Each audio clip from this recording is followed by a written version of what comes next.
malgré tout ce qui peut se présenter aux chrétiens, il doit tout faire pour surmonter, pour aller jusqu'au bout. La première des choses, il nous est parlé d'une nuée de témoins. Il dit, nous donc aussi, puisque nous sommes environnés d'une si grande nuée de témoins, l'auteur veut faire référence au chapitre 11, parlant du chapitre de la foi, où il y a eu des gens qui ont persévéré avec le Seigneur, malgré les épreuves, malgré les combats. Et il est parlé de plusieurs témoins, des gens qui ont été témoins de la foi. Oui, des gens qui ont persévéré avec le Seigneur et qui ont persévéré malgré les difficultés. Nous pouvons citer entre autres Moïse qui a persévéré malgré les persécutions, malgré les épreuves. Moïse a persévéré et il a dû conduire le peuple jusqu'à Canaan. Il est parlé d'Abel qui a offert une offrande à Dieu malgré l'opposition de son frère. Il est parlé aussi de Sarah qui a enfanté à l'âge très avancé. Elle a persévéré. Il y a bien de personnes qui ont été citées dans ce chapitre 11 d'Hébreux, le chapitre de la foi. Des gens qui ont été témoins de la puissance de Dieu. Des gens qui ont été témoins de l'autorité de Dieu. Et l'auteur nous cite ces personnes-là. Mais ce qui est intéressant, il nous a dit, nous aussi, puisque nous sommes environnés d'une si grande nuée de témoins, frères, il y a des gens qui ont marché avec Dieu, qui ont persévéré avec Dieu, qui ont connu des moments de persécution, mais qui ont tenu. Nous sommes témoins des frères qui nous ont annoncé la parole de Dieu dans les conditions difficiles, mais qui ont pu persévérer jusqu'au bout, qui sont des témoins privilégiés de la parole. Nous avons l'occasion de rencontrer des frères, des sœurs, qui ont persévéré avec le Seigneur et le Seigneur les a assistés.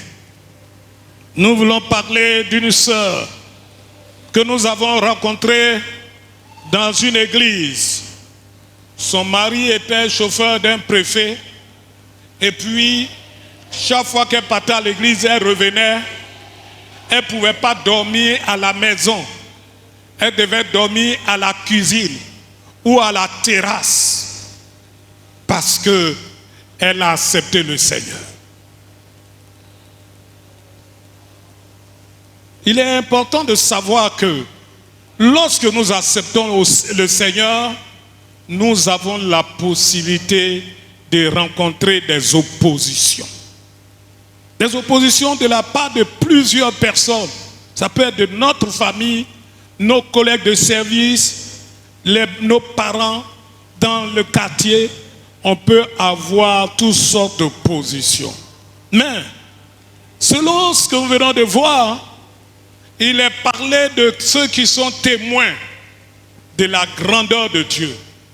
Certainement, il y a des frères qui ont vu, des frères, des sœurs, qui ont souffert des épreuves et qui ont persévéré dans la foi. Nous avons été témoins de certaines situations qui sont passées à Benjerville et à Eloka, où nous avons été persécutés. Persécutés au point qu'à un moment, on n'avait pas de lieu de culte. Il fallait aller faire le culte de la maison d'un frère. Persécutés au point que d'autres même, quand il y a la mort, on ne peut pas enterrer le frère dans le village. Il est bon de comprendre que la vie chrétienne est faite d'épreuves, de combats, de luttes.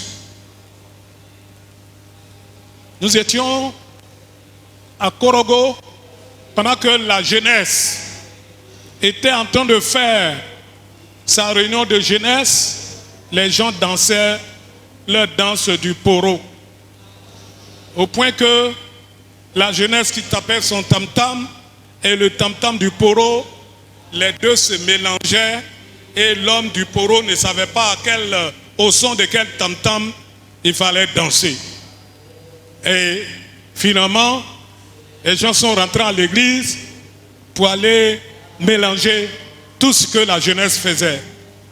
Mais plus tard, on nous a fait savoir que ceux qui sont venus mélanger les choses, renverser la table de la Sainte-Seine qui était à l'église, il n'y avait pas la Sainte-Seine, c'était l'après-midi, mais c'est la table qui était utilisée pour la Sainte-Seine.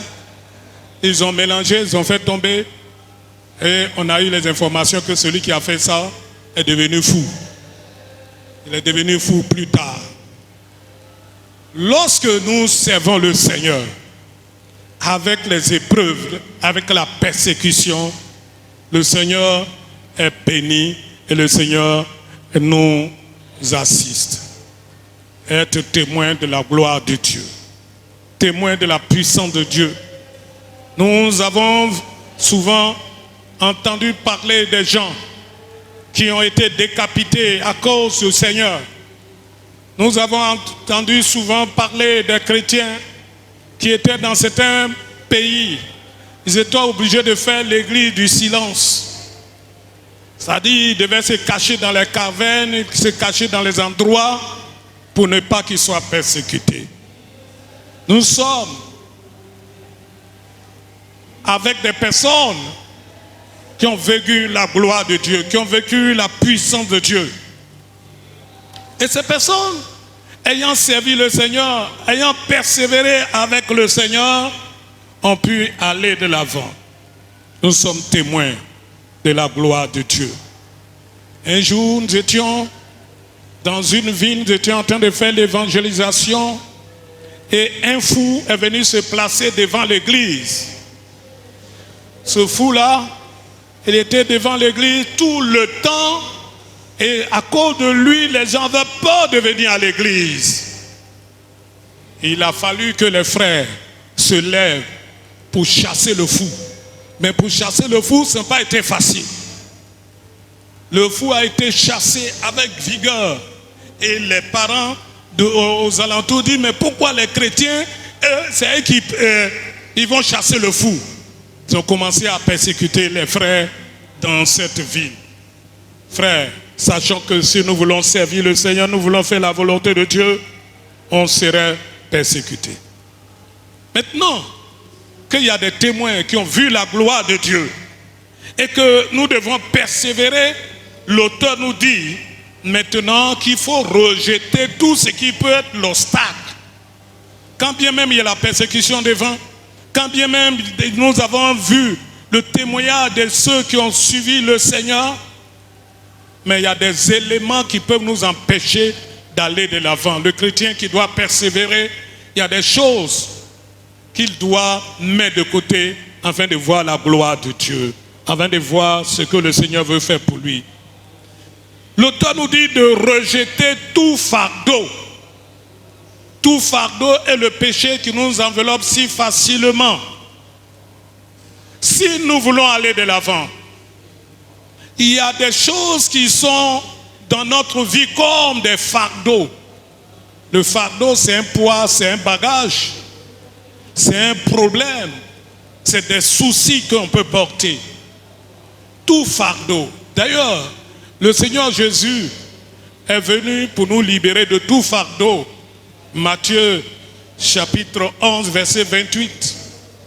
Il dit de se décharger sur lui, car il est prêt à nous décharger. Frère, qu'est-ce qui est un fardeau dans ta vie? Qu'est-ce qui te bloque? Qu'est-ce qui pèse sur ta vie au point que ta vie chrétienne est ralentie? Il y a des choses qui ralentissent la vie chrétienne. Des choses qui sont des obstacles à la vie chrétienne. Au point que tu ne peux pas avancer. Tu ne peux pas aller de l'avant. Il faut rejeter tout ce qui est fardeau et souci. Deuxième chose, Il dit le péché qui nous enveloppe si facilement. C'est-à-dire le péché dans lequel on tombe facilement. Le péché dans lequel on succombe facilement. Et chacun se connaît. Chacun connaît ses défauts. Chacun connaît qui il est. Qu'est-ce qui l'empêche d'avancer? Qu'est-ce qui est l'obstacle dans ta vie? Au point que tu ne peux pas aller. Peut-être pour certains, c'est le péché du mensonge facilement. D'autres, c'est l'alcoolisme. D'autres, c'est la pornographie. Et que dis-je encore de ceux qui aiment tricher? Le péché qui te prend si facilement, et tu connais ton caractère, ce qui peut t'empêcher d'aller de l'avant. Un de toi, tu tombes dans le même péché, et tu dis, Seigneur, pardonne-moi. Demain encore, tu reviens. Seigneur, pardonne-moi. Le même péché. Le Seigneur nous demande, dans ce texte que nous venons de lire, de nous débarrasser du péché qui nous enveloppe si facilement. Arrête-toi un peu. Réfléchis sur ta vie. Et de voir quel est l'élément qui arrive à t'avoir facilement et que tu appelles souvent faiblesse. Tu appelles ça souvent faiblesse. Ce péché-là, il faudrait que tu puisses te débarrasser de cela afin de permettre de courir. Si nous nous débarrassons de ces choses, alors nous pouvons aller de l'avant. Si on arrive à se débarrasser du fardeau et du péché qui enveloppe si facilement, c'est alors que nous pouvons courir. Pour dire ceci, la vie chrétienne, c'est une course, c'est une compétition. C'est un marathon dans lequel nous sommes engagés. Mais nous ne pouvons pas courir au marathon en ayant un sac de riz sur la tête. On ne voit pas quelqu'un qui fait le marathon avec un sac au dos. Ce n'est pas possible. Il faut se débarrasser de cela afin de pouvoir courir. Nous sommes appelés à courir, mais à courir avec persévérance. J'ai dit de courir avec persévérance dans la carrière qui nous est ouverte, dans la voie qui nous est tracée. Et la carrière qui nous est ouverte, c'est la voie de la vie chrétienne. C'est la voie du salut que le Seigneur est venu tracer pour nous. Et c'est dans cette carrière que nous devons courir et aller jusqu'au bout. Le Seigneur nous invite à courir.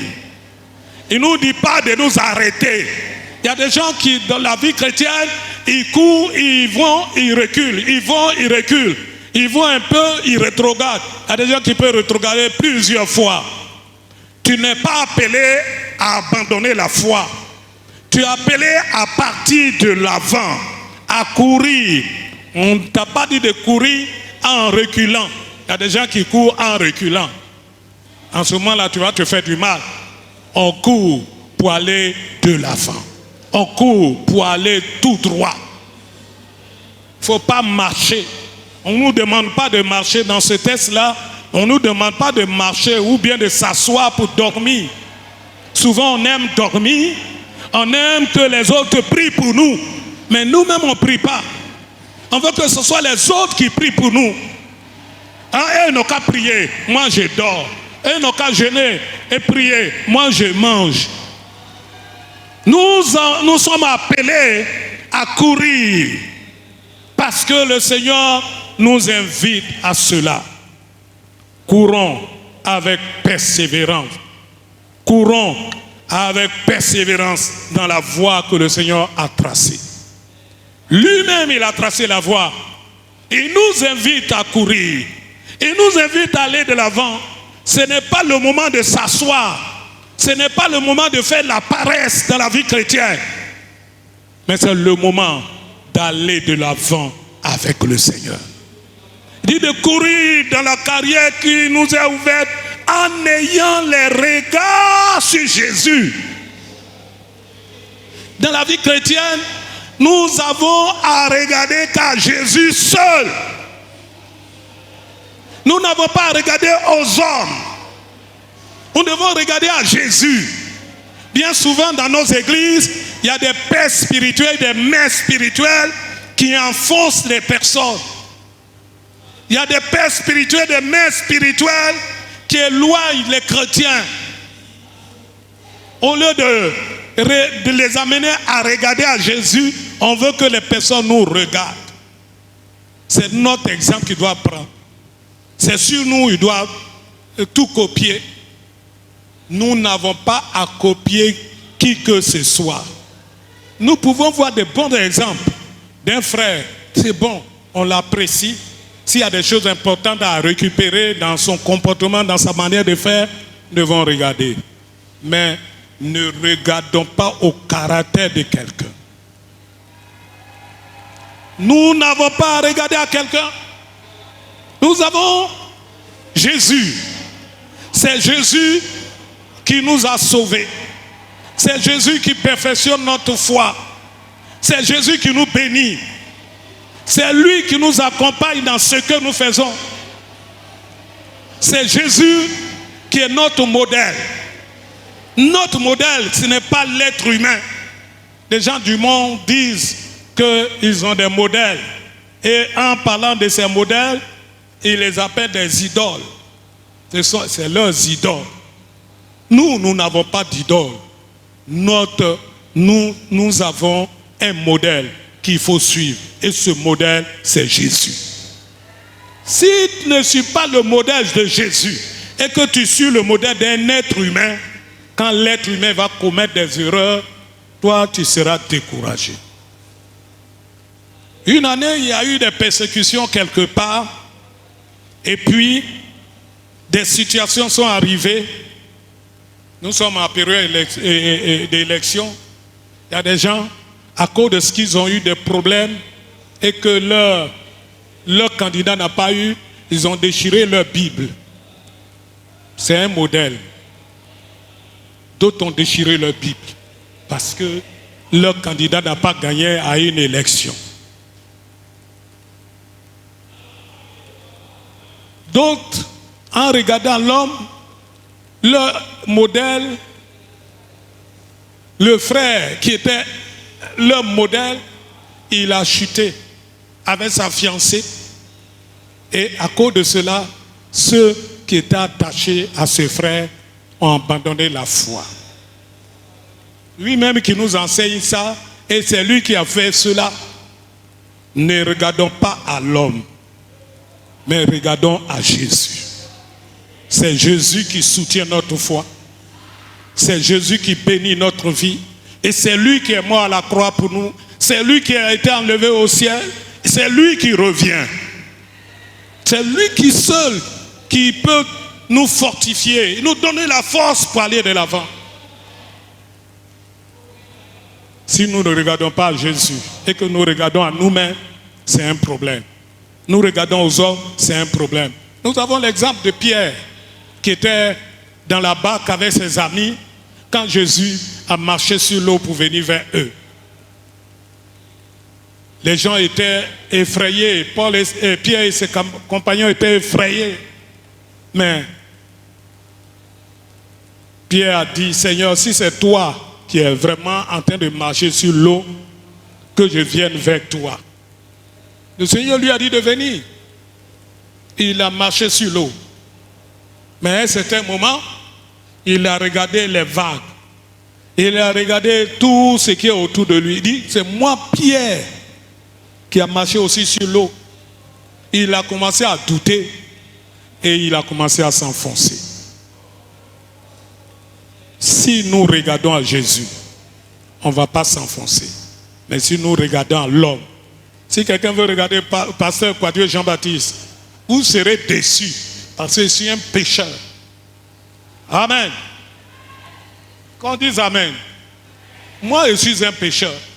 Si quelqu'un me regarde à moi comme modèle pour aller au ciel, il l'aura perdu. Parce qu'il sera découragé par mon caractère, par mon comportement, par ma manière de faire. Il y a des choses que je vais te dire qui vont te décourager. Il y a des actes que je vais poser qui vont te décourager. Mais si tu regardes à Jésus, et tu seras béni. Si tu regardes à Jésus, lui, il ne déçoit pas. Jésus ne déçoit pas. Les hommes peuvent décevoir, mais Jésus, lui, il ne déçoit pas. Ce matin, j'aimerais que chacun regarde au Seigneur. Et comme j'ai pris l'exemple sur moi, je suis un pécheur. Peut-être que j'ai mangé une nourriture, toi tu vas aller manger aussi, et puis ça ne va pas te faire du bien, parce que tu m'as regardé.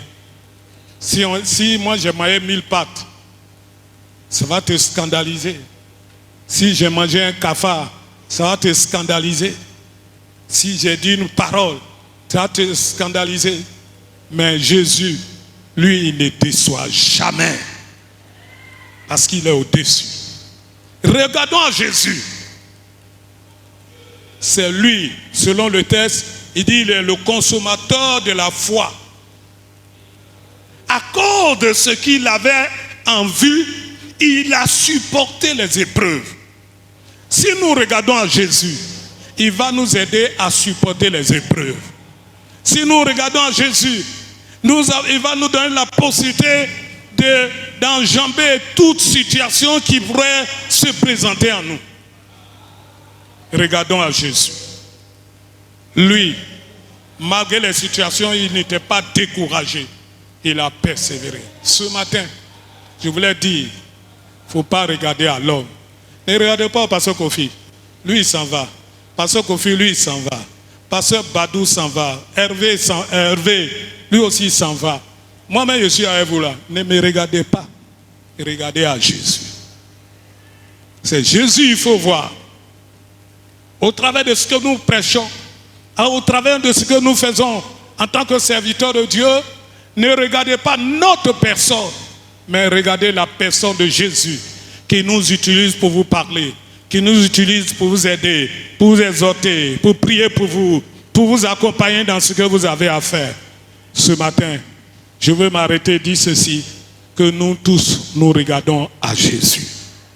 C'est lui notre chef, c'est lui le patron, c'est lui le grand, c'est lui le modèle.